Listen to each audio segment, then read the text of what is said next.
एक घाटम दास नाम के व्यक्ति थे। क्या नाम था उनका?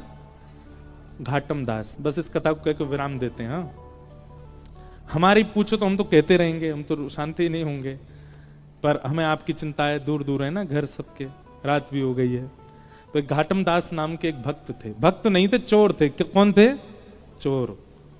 जयपुर के पास में एक पहाड़ी रास्ता था, वहां उनका गढ़ था। और ऐसे वैसे चोर नहीं थे, पुश्तैनी चोर। उनके पिताजी भी चोर थे, उनके दादाजी भी चोर थे, उनके परदादा भी चोर थे, परदादा चोर थे, परंपरा से चोर थे। उनके गांव में भी सबको पता था कि कौन है परंपरा से चोर है। वो शादी ब्याहों में भी जाते थे, ये हमारे गांव का पारंपरिक चोर है। ऐसे चोर थे। वो समय होते थे, पुराने समय में ऐसे लोग भी होते थे। वो गुलाब जामुन उड़ा रहा है, वो हमारे यहाँ का पारंपरिक चोर है, वो चोरी से चलता उसका घर। तो घाटम दास जी एक दिन बैठे थे, रात्रि का समय, राह से निकलने वालों को लूटते थे। उस दिन गलती से राह से एक महात्मा निकल रहे थे। महात्मा को जैसे देखा, घाटम दास जी ने पहले तो मार्ग रोका, बोले जो भी कुछ है तुम्हारे पास सब निकालो।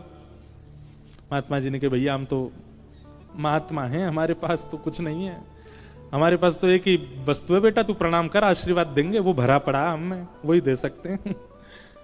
घाटम दास जी को थोड़ी दया सी आ गई, अरे महात्मा का क्या हम हरण करें।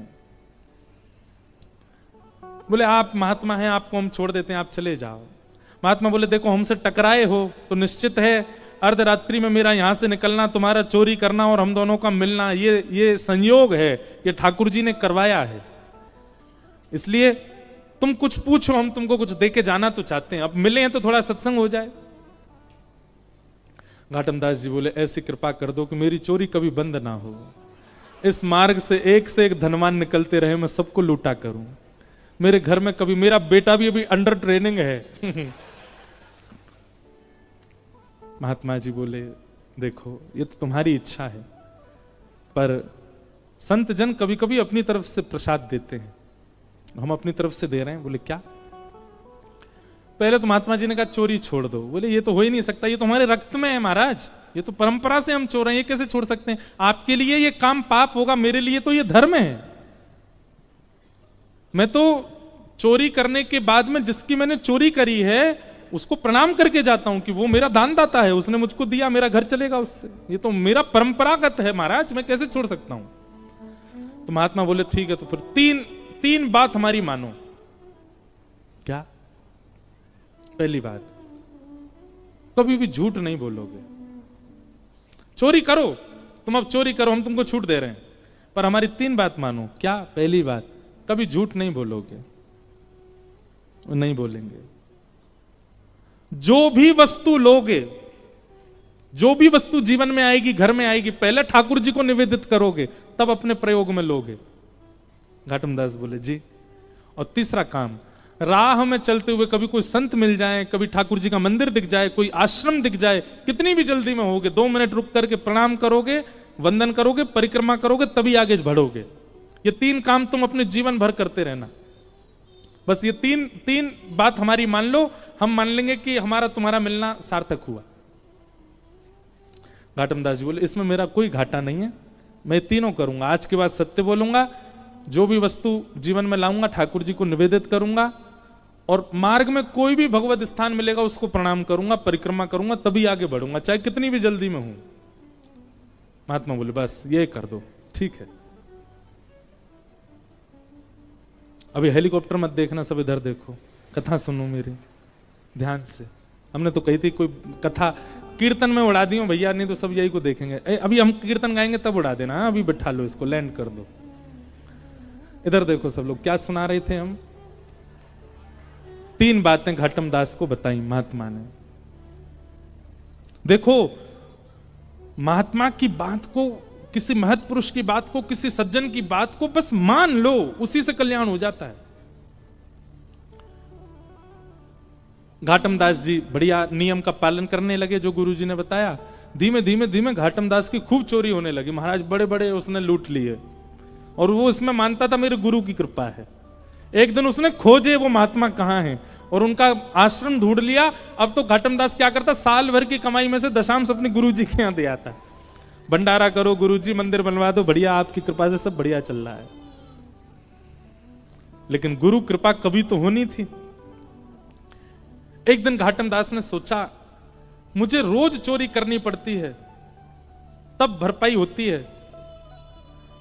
कोई ऐसी चोरी हो कि एक बार की चोरी में ही इतना कोटा आ जाए कि मेरी मृत्यु पर्यंत मुझे ना करनी पड़े, और उससे मेरा घर भी चल जाए, गुरुजी के आश्रम में भी कुछ ना कुछ दान दक्षिणा होती रहे।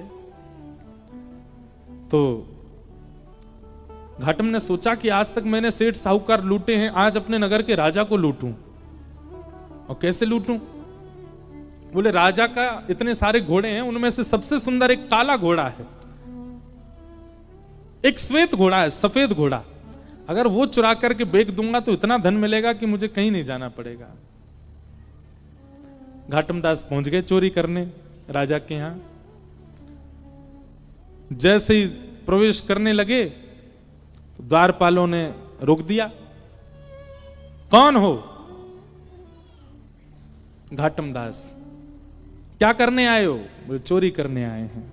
झूठ तो बोलता नहीं है। तो उसने जैसे ही बोला चोरी करने आए हैं, तो द्वारपाल एक दूसरे का मुख देखने लगे। तो दूसरा द्वारपाल बोला उससे, ये जरूर राजा का कोई गुप्तचर है, हमने रोक दिया तो बुरा मान के बोल रहा है चोरी करने आया हूं, बुरा लग गया इसको, हमारी बात हमने रोक दिया, इसको बुरा लग गया। अरे भैया बुरा नहीं मानो, जाओ जाओ भीतर जाओ। आप बुरा क्यों मान रहे हैं? जाइए भीतर, आप राजा के गुप्तचर हैं। भीतर गए। भीतर जाकर के अश्वालय जहां पे सब घोड़े बंधे थे, वहां से सफेद घोड़ा निकाला, उस पर बैठ गए। घोड़े पे बैठ के बाहर आए तो द्वारपालों ने फिर देखा और देख करके बोले, भैया क्या किया अंदर? बोले घोड़ा की चोरी करी, और चोरी करके अब जा रहे हैं, इसको जाके बेच देंगे, उससे धन मिलेगा, उससे घर चलाएंगे। अरे भैया तुम बुरा नहीं मानो ना, जाओ। आप इतना बुरा क्यों मान जाते हो? आप इतना क्रोध क्यों? जाइए जाइए आप। घाटम दास मनी मन सोच, जय हो गुरुजी, बड़ी कृपा आपकी, सत्य बोलने का क्या फल मिल रहा हमको। घाटम दास निकल गए घोड़ा लेके। सुबह सुबह 4-5 बजे का समय होगा। थोड़ी देर बाद राजा उठा। राजा उठते ही आखेट को वन में जाने का उसका मन हुआ। तुरंत वो अश्वालय में गया। वहां जाकर के उसने अपने प्रिय घोड़े को ढूंढा, नहीं मिला। सबको हल्ला किया, मेरा घोड़ा कहां गया यहां से। बात घूमते घूमते द्वारपालों पे पहुंची। सब द्वारपाल बोले, महाराज आपका गुप्तचर आया था ना, वही लेके चला गया। बोले मेरा गुप्तचर? मेरा कोई गुप्तचर नहीं, मैं तो सो के अभी उठा हूं, हाथ मुंह धो के आखेट को वन में जा रहा हूं। अरे महाराज, एक व्यक्ति आया था और उसने आके हमसे कहा था हम चोरी करने आए। मैंने कहा भाई चोर इतना सत्य थोड़ी बोलेगा चोरी करने आए। और वो घोड़े पे बैठ के गया, बोला मैं जाऊंगा, बेचूंगा, धन कमा के घर वालों को दूंगा। वही लेके गया। पकड़ो, पीछा करो उसका, जहां भी मिले उसको बांध लो, पकड़ के लाओ। घाटम दास जी तुरंत घोड़ा भगा रहे थे। बोले जल्दी घर पहुंचूं, पीछे सैनिक पड़ेंगे अभी। और पीछे सैनिक पड़ ही गए थे। इतने में ही घाटम दास जी को एक राम जी का मंदिर दिखा। गुरु जी की दूसरी आज्ञा क्या थी? कभी भी कोई मंदिर, देवालय, आश्रम दिखे तो रुकना है, चाहे कितनी भी जल्दी में हो। और इस समय घाटम दास का रुकना घातक है, लेकिन फिर भी गुरु आज्ञा मान के रोक गए। घोड़ा बाहर बांध दिया, भीतर चले गए, राम जी को प्रणाम किया, परिक्रमा करी। उसमें भी जल्दीबाजी नहीं, भाव से, गुरु जी की जैसी आज्ञा थी। महाराज, अच्छा हाँ, एक आज्ञा तो हमने बताई नहीं। वो जो भी सामग्री लेते थे ठाकुर जी को निवेदित करते थे। तो राम जैसे वो घोड़ा चुराया, घोड़ा चुराते ही सबसे पहले उसका स्पर्श करके, हे राम जी ये आपका है, इसको स्वीकार करो, राम जी को निवेदित करके तब चोरी करता था। तो राम जी को निवेदन करने के कारण और गुरु आज्ञा मानने के कारण राम जी इतने रीझ गए उससे कि बाहर जो अश्व खड़ा था वो था सफेद, पर जब तक सैनिक आए वो पूरा काला पड़ चुका था। सैनिकों ने अश्व को देखा, अश्व की कद काठी और उसका रूप देख करके बोले ये है तो हमारे राजा का ही, पर ये काला सा कैसे हो गया। तभी भीतर देखा तो घाटम दास। द्वारपालों ने कहा यही है, यही चुरा के ले गया था। घाटम दास को पकड़ के बोले, क्यों भैया ये घोड़ा तुमने चुराया? बोले जी मैंने चुराया। कहां से चुराया? बोले आपके अश्वालय से चुराया। बोले ये तो श्वेत था, ये काला कैसे हो गया? बोले ये मुझे नहीं पता, पर जब ये मिला था तो मैंने बस ठाकुर जी को निवेदित कर दिया। ठाकुर जी को निवेदित करने के बाद ये काला कब पड़ा, अब ये मुझे नहीं पता। अब भैया ये तुम्हारे राजा का थोड़ी, अब तो ये राम जी का हो गया। अब राम जी को जैसा घोड़ा प्रिय लगता होगा वैसा बन गया, उनको सांवला प्रिय होगा इसलिए सांवला बन गया। सैनिक बोले क्या उटपटांग बातें करता है, इसको पकड़ के ले चलो राजा के पास। राजा के पास ले गए। राजा अपना घोड़ा देख के हैरान, बोले ये काला कैसे हो गया, ये मेरा घोड़ा नहीं है। अब घाटम कह रहा नहीं नहीं ये आपके यहां का ही घोड़ा है पर आपका नहीं है, अब ये राम जी का हो गया है, अभी राम जी का है और उनकी प्रसादी में स्वीकार कर रहा हूं। सब आश्चर्य में बोले सच भी बोल रहा है और इसकी बातों पर विश्वास भी नहीं हो रहा है, घोड़ा काला पड़ गया है, क्या क्या चल रहा है समझ नहीं आ रहा। तो राजा बोला मुझे एक बात याद है, मेरे घोड़े के गले पर एक मस्सा है, यदि वो मस्सा इसके है तो ये घोड़ा मेरा है। जैसे उसका गला देखा तो वहां मस्सा था। अब सब उसको पूछेंगे काला कैसे पड़ा, बोले नहला के देख लो, धुला के देख लो, रगड़ के देख लो, मैंने कोई रंग नहीं पोता इस पे। राजा को विश्वास करना पड़ा उसकी बात पर। बोले ये काला हुआ कैसे, बोले मैंने राम जी को निवेदित किया था। उनकी बात सुनकर के राजा इतना प्रसन्न हो गए कि राजा ने घाटम दास जी की गुरु आज्ञा पर प्रसन्न होकर के रीझ करके, और राजा ने उनसे कहा देखिए महाराज आप भले ही चोर हैं पर मैं आज आपको एक ऑफर दे रहा हूं अपनी तरफ से। क्या, इस राज्य की गुरु पदवी खा लिया, आप हमारे गुरु बन जाओ, हमारे राज्य गुरु हो जाओ। घाटम दास जी महाराज, उनके पद भी आते हैं भक्तमाल जी में, नव भक्तमाल राजस्थान के भक्तों में। तो घाटम दास जी महाराज इतना रोए, बोले मैंने चोरी नहीं छोड़ी और चोरी के साथ साथ केवल गुरु आज्ञा का पालन किया और उसका फल मुझे यह मिला कि आज केवल गुरु आज्ञा से मैं एक राजगुरु बन गया। यदि मैंने चोरी भी छोड़ दी होती, दुष्कर्म भी छोड़ दिए होते और तब गुरु का पालन किया होता तो आज एक राजा की गुरु पदवी नहीं, आज प्रभु श्री राम की गोद प्राप्त हो गई होती, वो मुझे अपनी गोद में ले लेते। ये गुरु आज्ञा का फल है। ऐसे घाटम दास जी महाराज का चरित्र सुनाया गया है। उनका एक पद मुझे बहुत अच्छा लगता है, मैं ढूंढ रहा हूं मिल जाए तो। अपने घर के ठाकुर जी, उनको एक बार को सेवा ना करें चलेगा, पर वृंदावन जाए तो बिहारी जी दर्शन जरूर होने चाहिए। दोनों समान हैं। ये समत्व कब आएगा, जब सत्संग अतीत हो, जब आपकी थ्योरी बढ़िया होगी तो प्रैक्टिकल अच्छा जाएगा ही। इसलिए हमारा आपसे निवेदन है, हम लोग बहुत धनवान हैं। सनातन धर्मावली हमारे लिए इतने शास्त्र प्रकट करके गए हैं श्री वेदव्यास जी महाराज। किसी एक शास्त्र को जीवन भर के लिए एक शास्त्र को प्रदान कर दीजिए, आपसे ज्यादा प्रसन्न व्यक्ति कोई नहीं होगा जीवन में। किसी एक शास्त्र को पूरा जीवन दे दीजिए, बस उस शास्त्र की कही मानिए बस। और सबसे सरल मानस जी हैं, रामचरित्र मानस। हमारे मध्य प्रदेश में और पूर्वी उत्तर प्रदेश में तो मानस जी का पाठ घर घर में होता है। उन्हीं का आश्रय ले लीजिए। जब तक आप ग्रंथाकार का आश्रय नहीं लेंगे, आपको मूर्ति आकार ठाकुर जी में भाव उत्पन्न नहीं कर पाओगे आप। तो एक ब्राह्मण थे काशी में,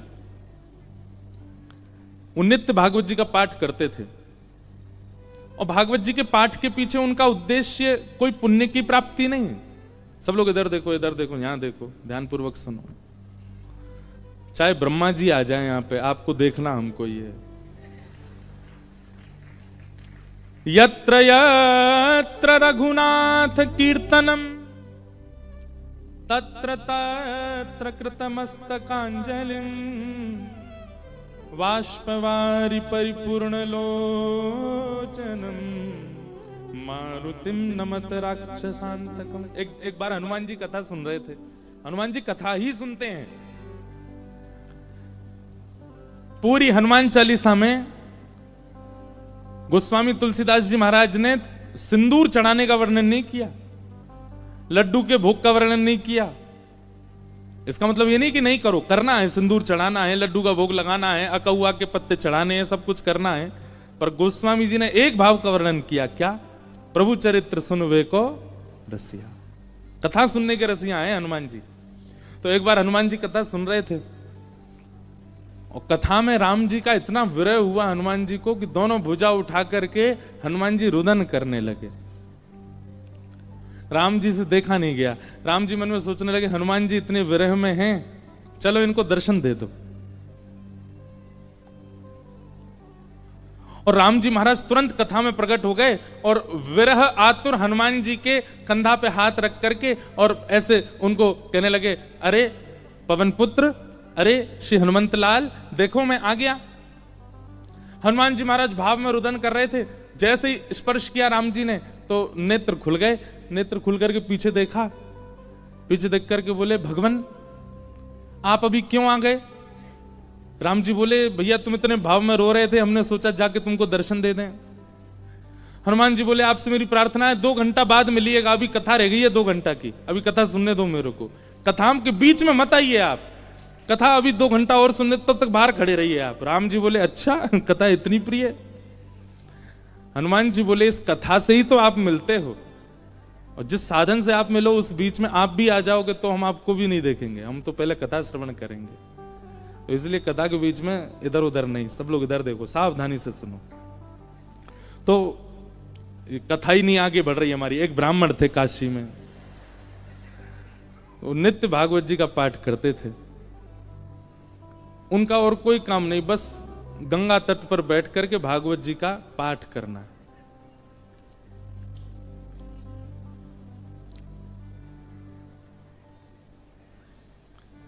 धीमे धीमे उनकी आयु बढ़ने लगी। एक दिन परिवार के सब लोगों ने कहा, भैया ये कोई इनका काम धंधा शुरू करा दो, पूरे दिन पाठ करते रहते हैं भागवत जी का।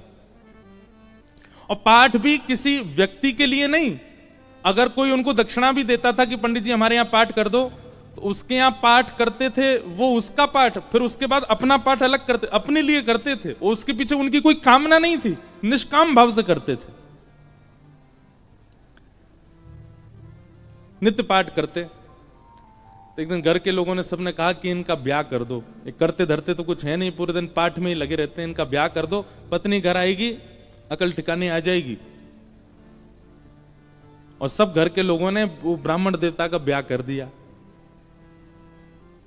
पत्नी आ गई, कुछ दिन बाद पत्नी को भी पता लगने लगा कि ये कोई काम धंधा नहीं करते हैं, पूरे दिन केवल भागवत जी का पाठ करते हैं। बहुत प्रयास किया, लेकिन उसके बाद वो भी हार गई कि ये करेंगे नहीं, कहीं काम नहीं कर सकते, ये तो भागवत जी में ही लगे रहेंगे। तो आपत्तिकालीन गृहिणी परीक्षा, हमारे शास्त्र आज्ञा करते हैं कि घर में आई हुई आपत्ति के समय घर की गृहिणी की परीक्षा होती है। क्षमा कीजिएगा, घर में आई हुई आपत्ति के समय यदि गृहिणी ही हाथ खड़े कर दे तो फिर आपको ब्रह्मा भी नहीं बचा सकते। लेकिन घर में यदि कोई आपत्ति आ जाए और घर की नारी, घर की गृहिणी यदि वो अपना बल साध ले, वो ना टूटे, वो ना विचलित हो, चिंता मत कीजिएगा, आप उस संकट के सागर से निकल जाओगे। ये वेद प्रमाण है, ये शास्त्र प्रमाण बात है। इसलिए माताएं बहनों को एक बात हम कहें कि पति के ऊपर, बच्चों के ऊपर, परिवार के ऊपर कितने भी संकट आए, बाकी समय आप भले कितने भी आंसू बहाओ, लेकिन घर में आए हुए संकट के समय आप बस थोड़ा सा मजबूत हो जाइए, आपकी मजबूती से पूरा घर संभल जाएगा। आपत्तिकालीन गृहिणी परीक्षा।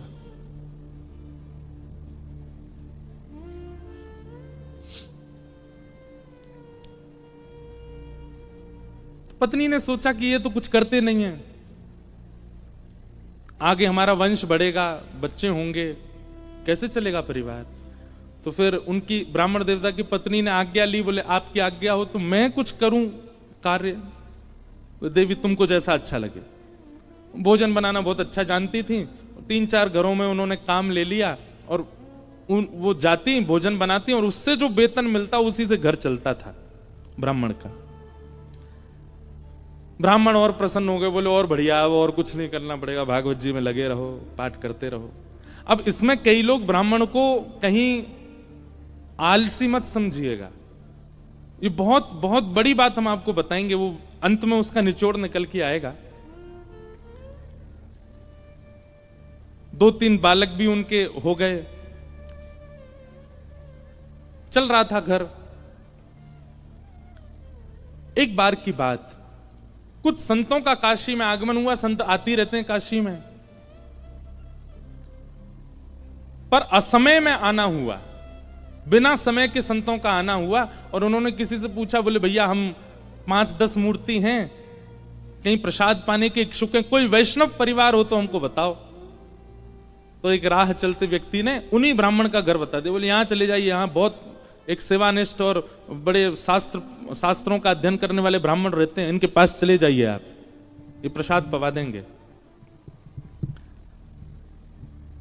संतों ने घर में प्रवेश किया। ब्राह्मण देवता तो अपने पाठ में लगे थे, भागवत जी का ही पाठ कर रहे थे, और उनकी पत्नी बच्चों को, पति को स्वयं प्रसाद आदि पाकर के सारे बर्तन मांज करके उसने रखे ही थे। उसी समय संतों का आना हुआ और संतों ने आगे कहा, आओ बिटिया, हम 10 मूर्ति हैं, हम लोग अयोध्या से प्रयागराज जा रहे हैं, काशी बीच में पड़ा, किसी ने बताया आपका घर वैष्णव का है, बड़ी जोर की भूख लगी, ठाकुर जी को प्रसाद पवाओ और प्रसाद पवा के हम लोगों को प्रसाद बांट दो। ब्राह्मणी बेचारी बड़ी प्रसन्न हो गई कि मेरे घर आज संत पधारे हैं प्रसाद पाने। तुरंत उसने जाकर के रसोई घर में सामग्रियां देखी। सामग्री इतनी थी नहीं कि उन सबको पवाया जा सके। दौड़ी दौड़ी अपने कक्ष में गई, जाकर के अपने जो उसका धन वो कमाती थी उसको जाकर के देखा कि जाऊं लेकर के आऊं, तो वह भी इतना नहीं था कि उन 10 महापुरुषों की सेवा हो सके। और ब्राह्मण का एक स्वभाव है कि और अगर ये स्वभाव किसी ब्राह्मण में नहीं है तो वो ध्यान से सुने, ये ब्राह्मण का स्वभाव होना चाहिए। ब्राह्मण दान मिले तो लेने का अधिकारी होता है, पर मांगने का अधिकारी नहीं है। मांगे ना, ब्राह्मण का स्वाभिमान है, वो मांगता नहीं है और मांगना चाहिए भी नहीं। अब वो कभी रसोई में जाए, कभी कक्ष में जाए, कभी एकांत में बैठ के सोचे मैं क्या करूं, संत पधारे हैं घर पर, कैसे प्रसाद पवाऊं, क्या व्यवस्था करूं, कुछ लाऊं, कभी ऊपर कुछ ढूंढे, कुछ मिल जाए, कुछ भुजिया मिले, नमकीन मिले, कुछ तो मिले, कुछ तो दूं, पर कोई व्यवस्था नहीं बन पाई। बार बार उसको यहां से वहां घूमते देख संत समझ गए कि हम गलत समय पे आ गए हैं। मुखमंडल बता देता है कई बार, और वे सब संत अपने अपने आसन लेके उठ गए, चिमटा कमंडल लेकर के, बिटिया सुनो सुनो सुनो सुनो, हमको ना प्रयाग पहुंचना है, विलंब हो रहा है, फिर आएंगे, अपना ही घर है, क्या दिक्कत है, तुम आराम करो, हाँ हम जाते हैं। और उस ब्राह्मणी के मन में वही आ रहा था, जब ये कक्ष मेरे घर में घुसे, इन्होंने घुसते ही क्या कहा था कि हम बहुत भूखे हैं, ठाकुर जी को भोग लगा के प्रसाद पवा, और ये भूखे ही जा रहे हैं और मैं कुछ नहीं कर पा रही। नेत्र सजल हो गए उसके, अत्यंत पीड़ा में आ गई।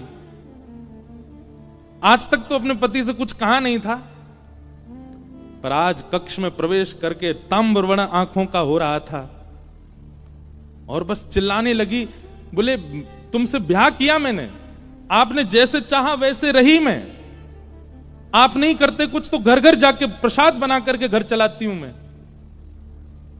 मैं भूखी रह जाऊं, बच्चे भूखे रहें, आप भी भूखे रह जाते हैं तो भी इतनी पीड़ा मुझको नहीं होती है। पर आज संत पधारे थे हमारे यहां, महापुरुष पधारे थे हमारे यहां, कल्पवासी महात्मा आए थे हमारे यहां। वो अभागा दुर्भाग्यशाली घर है जहां से संत भूखे चले जाते हैं, निराश चले जाते हैं, और आप पूरे दिन ये भागवत जी में लगे रहते हो। अगर ये भागवत कृष्ण है, अगर ये भागवत नारायण है, अगर ये भागवत साक्षात भगवान है, तो इन भागवत जी से कम इतनी उम्मीद तो हम रख सकते थे कि हमारे घर से संत भूखे नहीं जाते। क्या दिया भागवत जी ने हमें?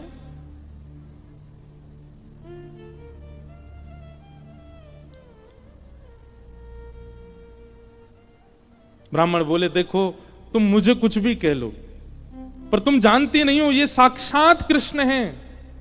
मैं क्यों बचपन से आज तक भागवत जी के उन्हीं 18,000 श्लोकों का मुझे कृष्ण दिखते हैं, मुझे लीला दिखती है, मुझे श्यामा शाम का नित्य विहार दिखता है भागवत जी में, इनके विषय में कुछ मत कहो। ब्राह्मणी को और गुस्सा आ गया, भागवत जी की पोथी उठा करके और ब्राह्मण की गोद में पटक दी। बोले सुनिए, ये उठाइए भागवत जी और निकलिए, मैं अपना घर चला लूंगी, अपने बच्चों को पाल लूंगी, आप जिस समय भागवत जी को त्यागने का संकल्प ले लें, तब लौट करके आइएगा। ब्राह्मण के नेत्र सजल हो गए, हृदय से लगा लिया भागवत जी को, निकल पड़े, घर से ही निकल गए और गंगा जी के तट पर जाकर के खूब रोए, खूब रुदन किया। हे भागवत महापुराण, हे साक्षात शब्दमय कृष्ण, मेरी अभागा पत्नी है, वो आपके रूप स्वरूप को भी पहचानती नहीं है, पर हे करुणा निधान, आप कृपा करो। मैं कहूंगा भी तो भी वो अध्ययन नहीं करेगी, तो भी वो मुझसे कभी कथा नहीं सुनेगी, पर आप कृपा कीजिए और मेरी गृहिणी को अपने रूप का दर्शन करा दीजिए।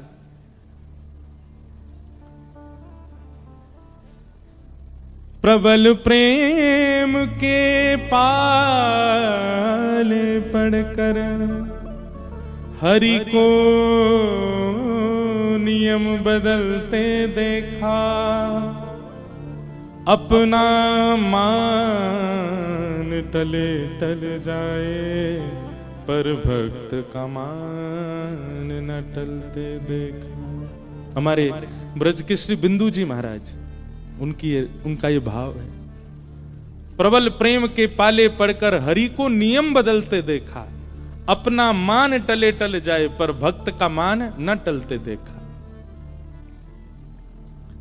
इतने में ही नन्हे से कन्हैया, ऊंची धोती पहनी, घुटने घुटने तक, नीचे के पांव ठाकुर जी के दिखाई दे रहे हैं, उनमें सुंदर सुंदर कड़ूला पहने, कड़ूलान में भी छोटे छोटे घुंघरू लगे हैं, कमर में करधनी पहनी है, करधनी में भी छोटी छोटी घंटी लगी है, गले में सुंदर दो हार पहने हैं, हाथों में बाजूबंद, ऐसे हाथों में कड़ूला, और सिर पर एक स्वाफा बांध करके सांवरे सलोने कमल नेत्र ठाकुर जी प्रकट हो गए काशी में। लेकिन ब्राह्मण को नहीं दिखे अभी, बस कहीं हो गए प्रकट, और प्रकट होकर के एक डलिया उठा करके सिर पर रखी, और महाराज जैसे कोई बालक कुछ बेचने के लिए जा रहा हो, ऐसे ठाकुर जी उस डलिया को लेकर के ब्राह्मण के घर जा रहे हैं। ब्राह्मण के घर पहुंच गए, ब्राह्मण गंगा किनारे अभी रो रहा है, और उसके घर पहुंच करके बाहर से उसके गेट को खटखटाने लगे। ब्राह्मणी निकल करके बाहर आई, जैसे ही दरवाजा खोला, सांवरे सलोने नंद नंदन, अब वो क्या जाने की है नंद नंदन, बस उसको तो ये दिख रहा था कोई किसी मैया का सुंदर सा बालक है, श्रृंगार करके डोल रहा गली में। जैसे ही द्वार खोला, द्वार खोल करके बोली, अरे बालक तुम कौन हो, कहां से आए हो, माता जी कहां तुम्हारी, पिताजी कहां, अकेले कहां घूम रहे हो, और ये इतनी भारी डलिया लेकर के कहां जा रहे हो। डलिया के ऊपर वस्त्र पड़ा था, तो ठाकुर जी एक हाथ से डलिया पकड़े, दूसरे हाथ से इशारा करके बोले, मानो इशारा कर रहे हैं हम गूंगे हैं, बोलना नहीं जानते। अच्छा गूंगे हो, ठाकुर जी बोले तो बोले फिर यहां क्यों आए हो, तो ठाकुर जी ने उसको इशारा किया, कुछ लिखने को दो, हम बताएं कौन है, कैसे आए। डलिया उठा करके ब्राह्मण देवता के घर के भीतर रखी, और पर्चा लेकर के उस पर सुंदर लेखनी लिख करके और मोड़ करके ब्राह्मणी को दे करके, और तुरंत ठाकुर जी पीछे मुड़े चले गए। ब्राह्मणी पत्र पढ़ने लगी, इतने तो ठाकुर जी वहां से अंतर ध्यान चले गए। अब ब्राह्मणी देखती रही, दूर दूर तक ठाकुर जी दिखे नहीं। क्या लिखा था उस पत्र में? ठाकुर जी बोले, हमें छोटा बालक मत समझो, हमारी कद को देख करके बस ये जान लो हम बौने हैं, हमारी जो कद है वो इससे बड़ी नहीं है ऊपर, नहीं तो हमारी उम्र बहुत है, और हम बहुत बहुत धनवान परिवार से आते हैं। बहुत वर्षों से तुम्हारे पतिदेव हमारे कुल के लिए पाठ कर रहे हैं भागवत जी का, पर आज तक उन्होंने वेतन नहीं लिया अपना, आज तक एक रुपया भी हमसे मांगा नहीं। पर मुझे आज पता चला कि उनके परिवार को बहुत आवश्यकता है, इसलिए संपूर्ण जीवन काल में उनका जितना भी वेतन होता था वो हम देने के लिए आए हैं। वो जैसे ही घर आए उनको दे दीजिएगा। और ऐसा कह के ठाकुर जी चले गए। अब जैसे ही वो डलिया के ऊपर से वस्त्र हटा करके देखा, विविध प्रकार की मणियां, रत्न, सोने, जवाहरात, हीरे आदि सबसे लबालब भरी हुई वो डलिया। ब्राह्मणी मनी मन सोचने लगी, मैंने भी बेवजह डांटा, बिन बताए पाठ कर रहे थे यहां पर, और मुझे लगता तो था कि ये पाठ करते हैं, इसके पीछे कोई कारण नहीं, कुछ मिलता नहीं इनको, कुछ फिर भी लगे रहते हैं, पर ये तो बड़े गोपनीय हैं, मुझे बिन बताए किसी परिवार के लिए कर रहे थे। अपने बेटा को बुलाया, बोले सुनो पिताजी को खोजो, कहां हैं, ढूंढ के लाओ उनको। पिताजी बैठे थे गंगा किनारे, बच्चे ने जाकर पिताजी जल्दी चलो मैया बुला रही घर पे। शाम हो गई, लौट करके ब्राह्मण आए, बड़े उदास हताश हृदय से भागवत जी लगी हैं। जैसे ही घर आए, आज घर का स्वरूप ही बदल रहा था, बढ़िया सुंदर दिए जल रहे हैं बाहर। द्वार खोल करके देखा तो पत्नी का भी स्वरूप बदल गया है, बालक भी बिल्कुल नए नवीन कपड़े पहन करके विचरण कर रहे हैं।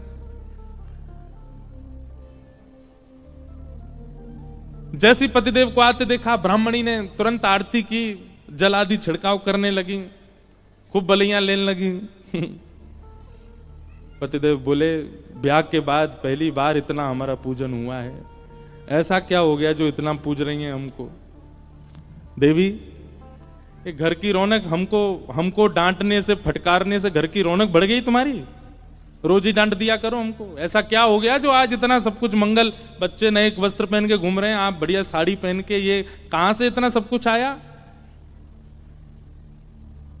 हाथ पकड़ के बोली, आज तुम्हारी चोरी पकड़ी गई है ना, वहीं से मिला ये सब कुछ। ब्राह्मण देवता बोले, मेरी कौन सी चोरी? बोले चलो दिखाती हूं। भीतर जाके कक्ष में बिस्तर पर ही सब रत्न पड़े थे। ब्राह्मण बोले, देवी ये कहां से आया इतना सब कुछ? बोले कहां से आया, ज्यादा चतुर मत बनिए, आपका गूंगा मालिक आया था। ब्राह्मण देवता बोले, गूंगा मालिक? मेरा गूंगा मालिक कौन?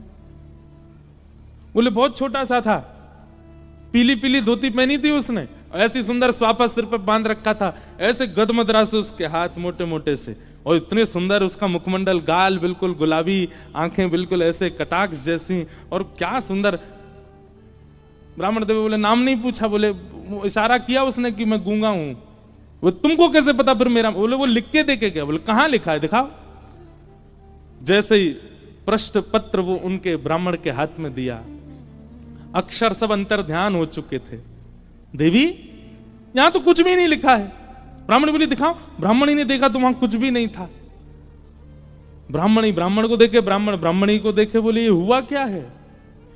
ब्राह्मण ने कहा सही से बताओ रूप कैसा था? बोले श्याम वर्ण था, कमल नेत्र थे, अधर बड़े मधुर थे, हस्तकमल और सर्वांगीण अंग ऐसा था कि मैं अभी तक भी उस छवि को भूल नहीं पा रही हूं। एक अद्भुत सी सुगंधी आ रही थी जब वे आए थे घर पर, और बहुत देर तक तो मैं उनके रूप का ही चिंतन करती रही। ब्राह्मण देव ज्यों ज्यों रूप का वर्णन सुने, त्यों त्यों नेत्रों से आंसू गिरते जाएं। तुरंत भागवत जी को खोला और खोल करके दसम स्कंद के वेणु गीत के श्लोक को उद्धृत करना प्रारंभ किया, और पत्नी से कहा मैं एक श्लोक की व्याख्या करूंगा, बताना ऐसा ही रूप था क्या? कि वरहा पीड़म नटवर वपु कर्णयो कर्णकारम विभ्रदवासः कनक कपिसं वै जयन्तीं च मालां रन्ध्रान् वेणुअधर सुधया पूरयन् गोपवृन्दै वृन्दारण्यं स्वपदरमणं प्राविशद गीत कीर्ति। उन्होंने एक ही कान में कुंडल पहना था, एक ही कान में कन्नेर का पुष्प लगा था। ब्राह्मणी बोली हाँ, एक कान में कन्नेर का पुष्प था, गले में 2 स्वर्ण की माल और उसके साथ एक वैजंती माला थी। ब्राह्मणी बोली हाँ, उनके गले में वैजंती माला भी थी। पीतांबरी ऐसी चमक रही थी मानो सूर्य को भी लज्जा हो जाए। बोले हाँ, ऐसी ही उनकी पीतांबरी थी। नेत्र बंद हो रहे हैं और खुल रहे हैं, ये बंद होना खुलना, इसमें ऐसा लगता था कि मानो जैसे हम कहीं खो जाएंगे, हम कहीं डूब जाएंगे इनके रूप माधुरी में। बोले हाँ ऐसा ही रूप था। ब्राह्मण तुरंत चरणों में गिर गए। देवी वो कोई और नहीं, साक्षात योगेश्वर कृष्ण आए थे, साक्षात वृंदावन चंद्र श्री ठाकुर जी आए थे। और वे तुमसे कह के गए कि मैंने बाल्यकाल से उनके घर के लिए पाठ किया। वो इसलिए कह के गए क्योंकि मैंने पाठ निष्काम भाव से किया, आज तक किसी कामना से नहीं किया। और निष्काम पाठ, निष्काम सेवा ठाकुर जी की लगती है, वो ठाकुर जी की ही हो जाती है। मेरे जीवन भर का पाठ का जो भी मूल्य होना चाहिए था, वो मूल्य देने के लिए ठाकुर जी आए थे। जगत मजूरी देते है क्यों राखे भगवान। ठाकुर जी भी मजदूरी देते हैं सबकी, जो जैसी सेवा करता वैसी मजदूरी मिलती है उसको।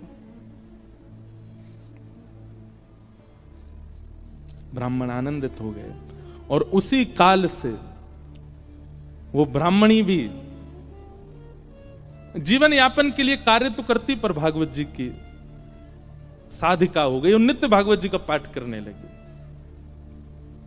भागवत कोई ग्रंथ नहीं है, कोई किताब नहीं है, कोई पोथी नहीं है। और एक बात कह दूं तो कोई अतिशयोक्ति नहीं, पुराण से ऊंचा हमें शब्द मिला नहीं, इसलिए हम पुराण कहते हैं।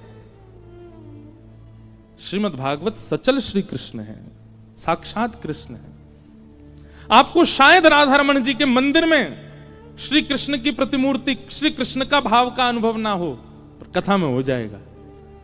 आपको शायद कभी वृंदावन में वो अनुभव ना हो जो कथा में हो जाएगा। क्यों? कथा में सचल शब्द के रूप में श्री कृष्ण विचरण करते हैं।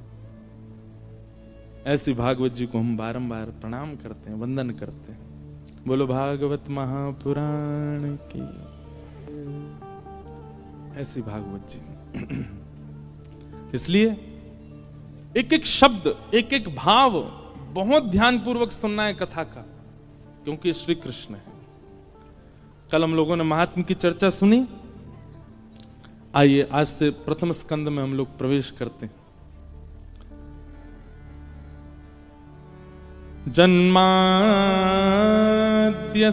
तोन्मयादितरतः चार्थे स्वविज्ञस्वराट् तेने ब्रह्म हृदय आदि कवये मुह्यन्ति सूरयः तेजो वारिमृदां यथा विनिमयो यत्र त्रिशर्गो मृषा धाम्ना स्वेन सदा निरस्तकुहकं सत्यं परम धीमहि। सत्यम परम धीमहि। जो लोग उठ गए हैं वो धीमे धीमे आगे आ जाओ, ऐसे आओ कि किसी को पता भी नहीं चले, खिसक के ही आगे आ जाओ, उठ के मत आओ। भागवत जी का पहला श्लोक, जन्माद्यस्य यतोऽन्वयादितरतश्चार्थे स्वविज्ञस्वराट्। ऐसे हल्ला करके मत आओ भैया, धीमे धीमे खिसक के ही आ जाओ। और जो कार्यकर्ता भी वो भी सबको बैठे बैठे ही आगे आने को बोल दो।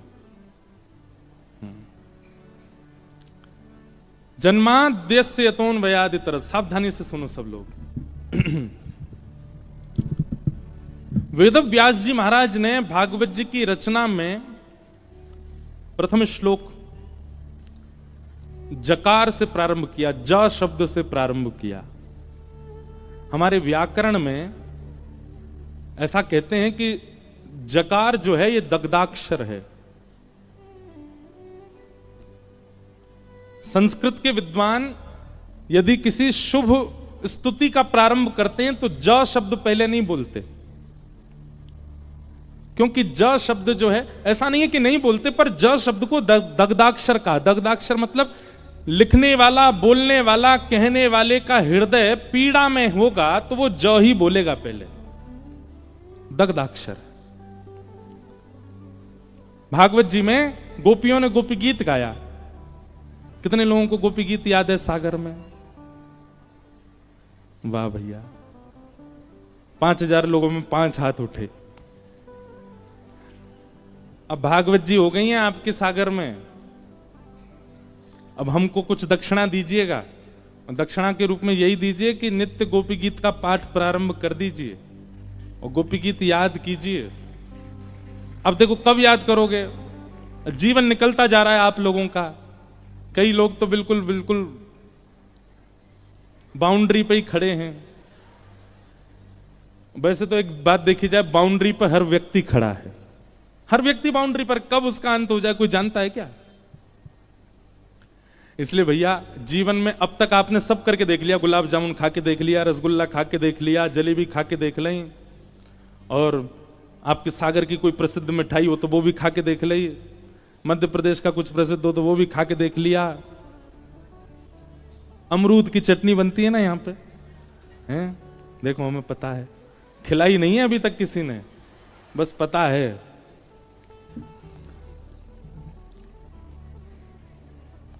हम आए हैं दमोह, दमोह में कथा हुई थी कुछ वर्ष पहले, वो आयोजक भी आए हैं आज बेचारे कथा में, जो दमोह में कथा कराए थे।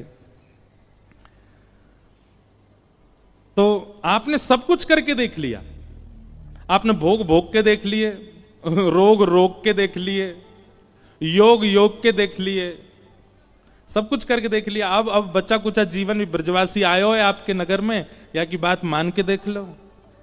गोपी गीत याद कीजिए और नित्य गोपी गीत अपने घर के ठाकुर जी को सुनाओ। नहीं तो यहां अगर आपका आने का क्रम नित्य है, बालाजी को सुनाओ गोपी गीत।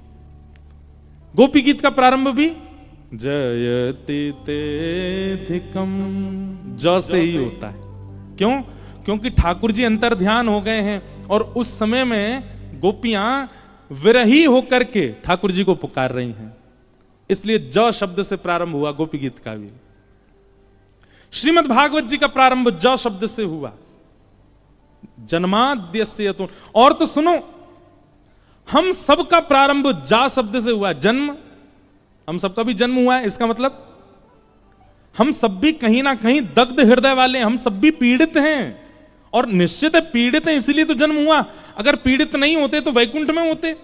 हमारे कोई पूर्व के कर्म, पूर्व के दुष्कर्म शेष रह गए हैं जो हमें भोगने हैं, पूर्व के पुण्य कर्म रह गए हैं जो हमको भोगने हैं, उसके लिए तो हम आए हैं पृथ्वी पर। इसका मतलब पीड़ित ही है हमारी आत्मा, इसलिए हमारे प्रादुर्भाव को जन्म कहा गया।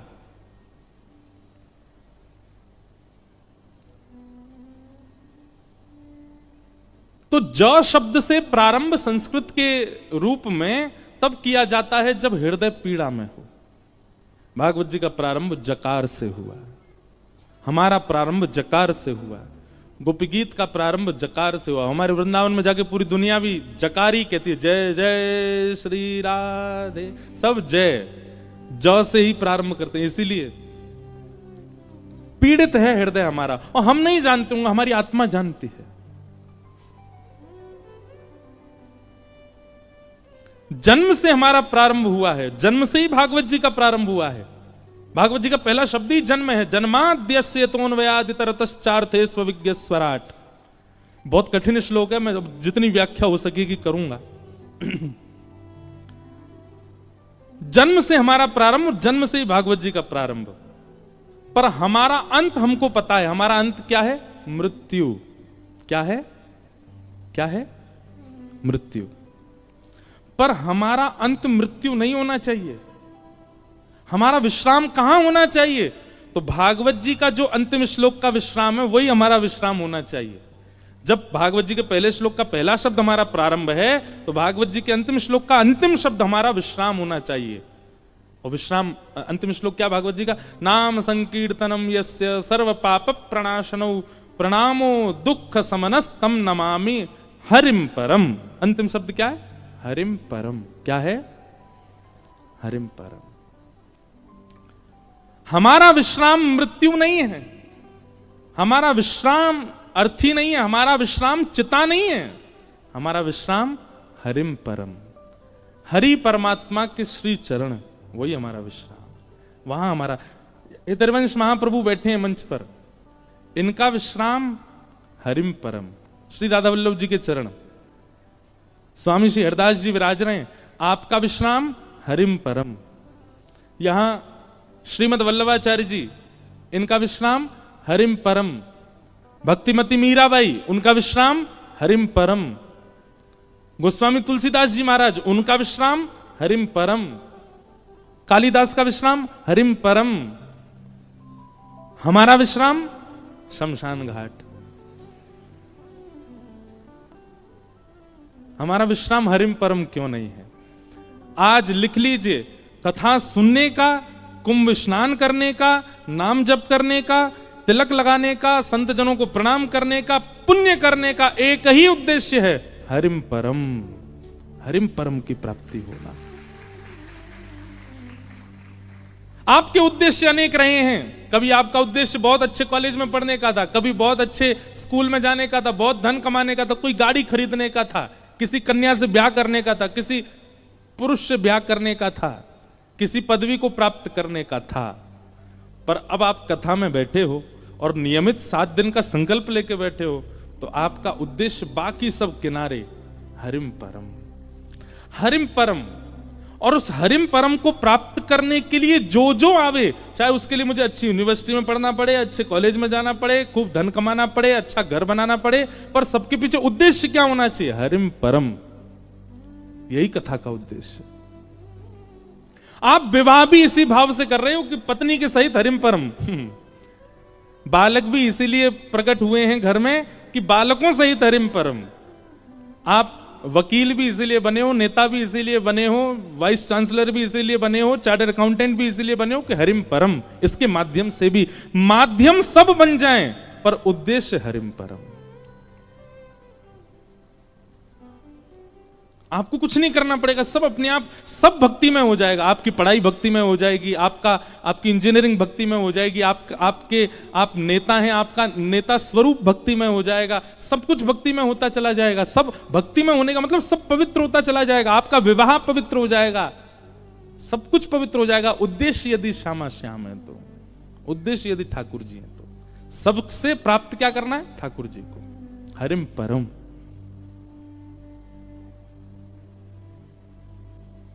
ये उद्देश्य मान लीजिए। कई लोग हमको,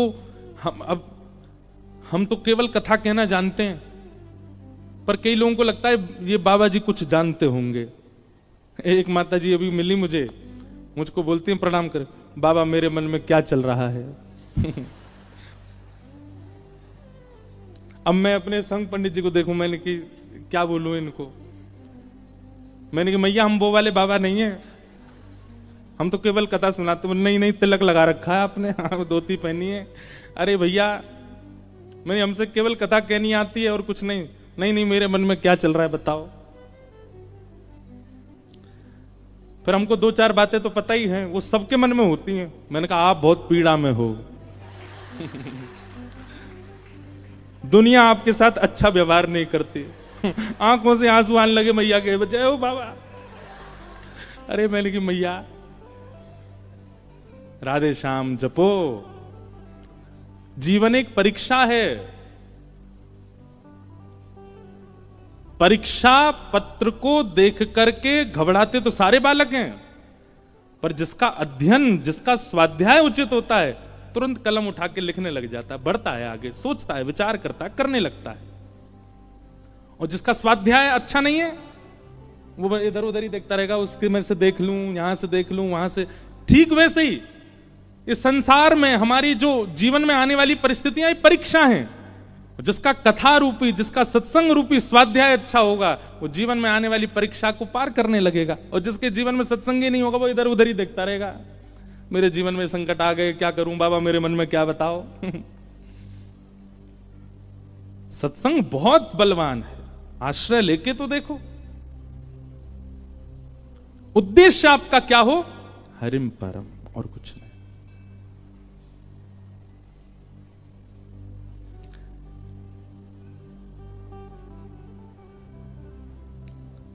मेरे तो, अब मैं थोड़ा सा घबरा रहा था कि मैं सागर में पद गाऊं कि नहीं। हम भजन तो बहुत गाते हैं, भजन कम गाते, पद ज्यादा गाते हैं। एक बहुत सुंदर पद है, आप लोग समझने का प्रयास कीजिएगा, पद समझ में आ जाएंगे और गाइएगा मेरे साथ में। मेरे तो गिरधर ही गुणगान, मेरे तो गिरधर ही गुणगान। इस पद का अर्थ क्या है? मेरा उद्देश्य कुछ और नहीं है, केवल गिरधर के गुणगान। मैं कर्म भी इसीलिए कर रहा हूं, मैं खा भी इसीलिए रहा हूं, मैं सो भी इसीलिए रहा हूं, मैं पहन भी इसीलिए रहा हूं कि गिरधर मिले। ऐसा उद्देश्य बना लीजिए। काम करते चलो, नाम जपते चलो, हर समय कृष्ण का ध्यान धरते चलो, मुरली वाले को मन से रिझाते चलो, कृष्ण गोविंद गोपाल। सुख में फूलो मती, दुख में भूलो मती, प्राण जाए मगर नाम भूलो मती, काम की वासना को मिटाते चलो, कृष्ण गोविंद गोपाल। मेरे तो गिरधर ही गुणगान, मेरे तो गिरधर ही गुणगान, मेरे तो गिरधर ही गुणगान, मेरे तो गिरधर ही गुणगान। यह मूरत खेलत नैननु में,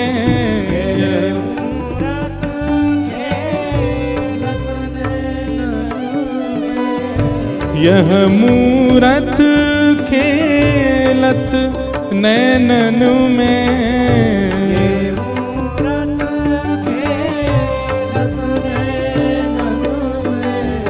यही हृदय में ध्यान हो, यही हृदय में ध्यान,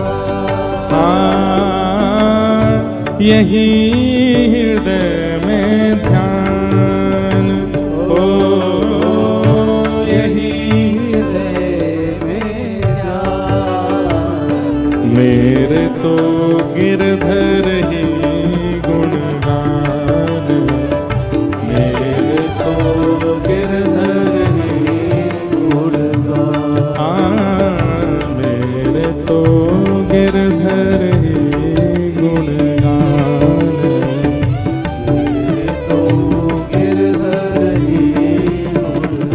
प्यारे गिरधर लाल की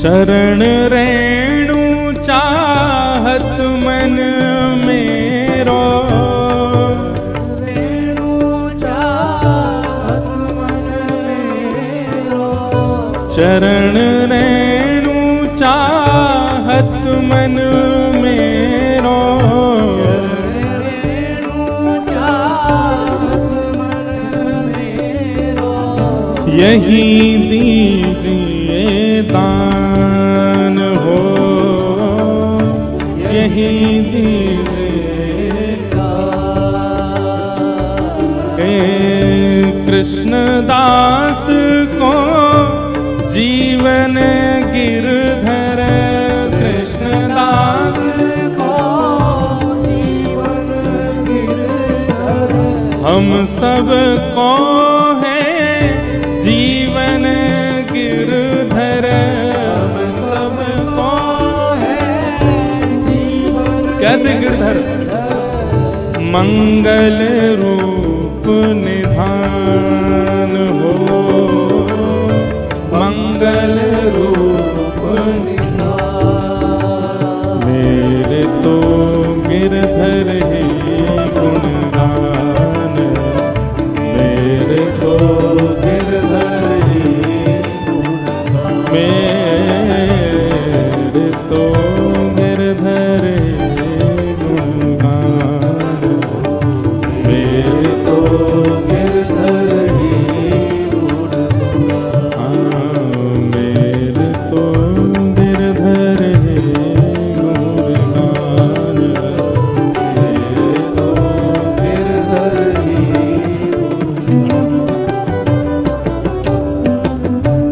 हमारे ब्रज में कृष्णदास अधिकारी हुए एक, वो कृष्णदास अधिकारी जी ये पद गा रहे हैं। वो क्या कह रहे हैं? मेरे तो गिरधर ही गुणगान। उनकी जीवन की हर क्रिया केवल ठाकुर जी के लिए है। जैसे हम लोगों का स्वभाव क्या है, हम बाजार में जाते हैं, कोई अच्छा वस्त्र दिख जाए तो हमारे मन में क्या आता है? ये वस्त्र मैं पहनूंगा तो कैसे लगेंगे। सुंदर जलेबी दिख जाए, बढ़िया गरम गरम निकल रही है तवे से, कढ़ाई में से, तो हमारे मन में क्या आता है? मैं खाऊंगा तो मेरी जीभ को कैसा लगेगा। आभूषण देखते हैं तो ना हमारा चिंतन हो जाता है कि मेरे गले में कैसा लगेगा। या फिर हम अपना विचार करते हैं या अपने परिवारी जनों का विचार करते हैं। पर जिसका जन्म हरिम परम गति की ओर चला जाता है, जिसके जीवन की गति केवल हरि परमात्मा होते हैं, वो आंखों के आगे दिखने वाली हर सुंदर वस्तु को ठाकुर जी से जोड़ देता है।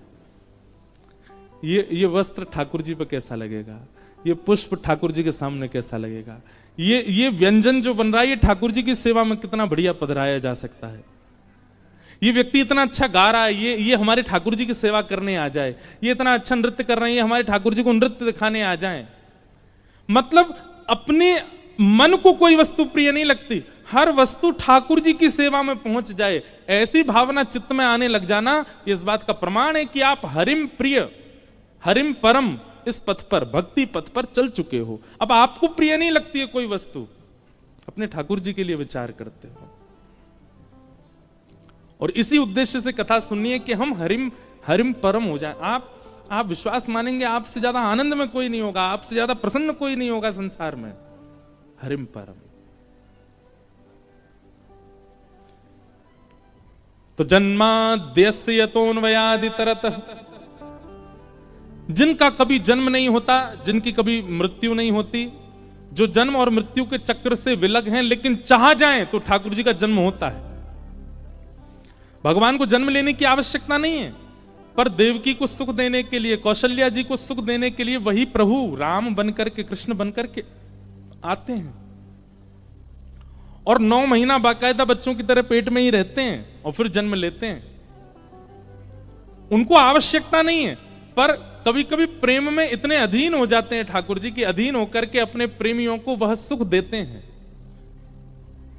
चार्थे स्वविज्ञ स्वराट, जो अविज्ञ है, अनविज्ञ नहीं। अविज्ञ किसको कहते हैं? जो सब जानता है, उसको अविज्ञ कहते हैं। संसार में केवल भगवान ऐसे हैं जो सब जानते हैं, बाकी इसीलिए उनका नाम भगवान है। जिसके पास धन की मात्रा बहुत ज्यादा उसको धनवान कहते हैं, बल की मात्रा ज्यादा बलवान कहते हैं, जिसके पास 6 भग हैं उसको भगवान कहते हैं। ठाकुर जी को भगवान क्यों कहते हैं पता है आपको? जिस व्यक्ति को 6 बातें पता हैं उसको भगवान कहते हैं। कौन कौन सी? उत्पत्ति प्रलयम चैव भूतानाम अगति गति वेत्तिम विद्याम अविद्याम च सवाच्यो भगवान इति। ये 6 बातें जो जानता है वो भगवान है।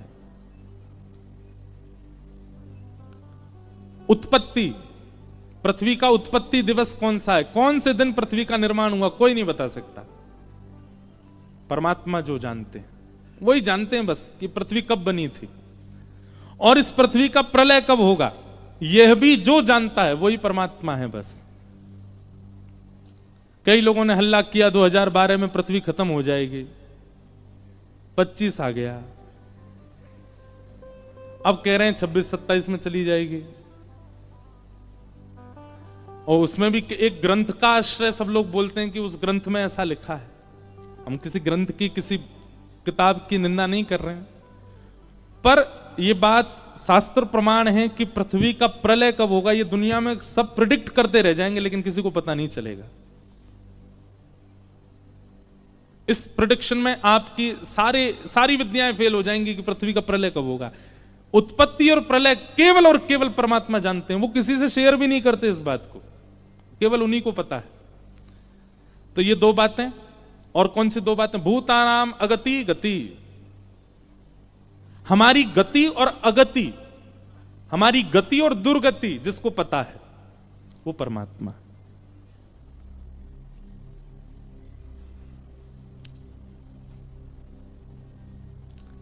किसी ने प्रेडिक्शन किया था हमसे आप कभी भागवत के वक्ता नहीं बन पाओगे। 9 साल हो गए हमें कथा करते हुए।